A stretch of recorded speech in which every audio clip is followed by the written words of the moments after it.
Okay, so before ta ko ay rugyan kakabsat, manrugisen verse 1 hanggang verse 5, pare-parehas lang amin di chord progression na. And ilan ta ko gayam din complete lyrics na ya chords na since na description ta ko isa baba.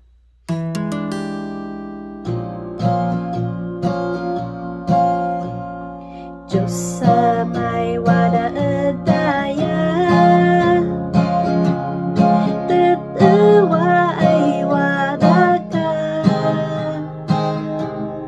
Kanayon ay bumadbadang, wada di panligatan,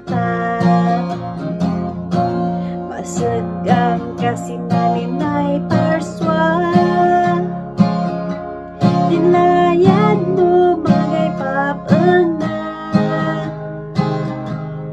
Indawat mo din Mangisalakan, Isunga engkami amin menyaman, Lebbeng